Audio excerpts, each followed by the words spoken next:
Titus Burckhardt, Swiss Standard German, was a Swiss writer and a leading member of the perennialist or traditionalist school. He was the author of numerous works on metaphysics, cosmology, anthropology, esotericism, alchemy, Sufism, symbolism and sacred art.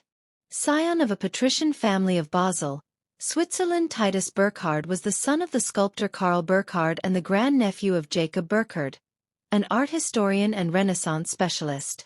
Around 1927, Burckhardt began studying painting, sculpture and art history in Munich and Paris.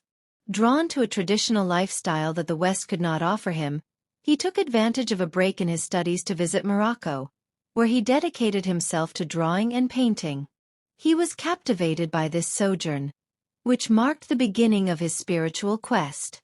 On his return, he discovered the works of the French metaphysician René Guénon, in whom he found the key to the world that had entranced him. In early 1933, Burckhardt returned to Morocco in search of a spiritual master. He converted to Islam and learned Arabic, enabling him to assimilate the Sufi classics in their original language. After some disappointments, his search led him to Fez, where he met Sheikh Ali al-Darqawi, the grandson and spiritual successor of Muhammad al-Arabi al-Darqawi, the reformer of the Shadhili order. He was initiated by the sheikh and received into the Tariqa Darqawiyya. In a bid to meet his material needs, he acquired a flock of sheep and pastured them in the countryside of the Middle Atlas, but this did little to improve his precarious finances.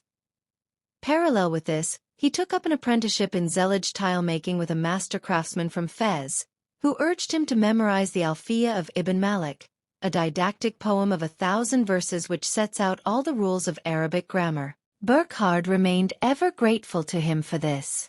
For Professor Said Hossein Nasser, Burckhardt is the first Westerner to seriously expound the inner meaning of Islamic art and, according to Nasser, it is in large part due to his influence that European and American universities began offering courses on Islamic art and architecture. His capacities in this domain prompted Saudi Arabia to mandate him as advisor in the development of plans for a university campus in Mecca.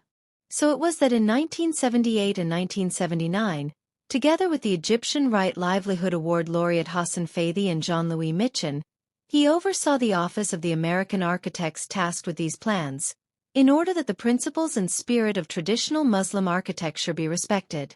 In 1981, despite a debilitating neuropathy, Burckhardt went for the last time to Fez as guest of honor at the inauguration by the Director General of UNESCO of the International Campaign for the Conservation of the Medina. He died in Lausanne on January 15, 1984.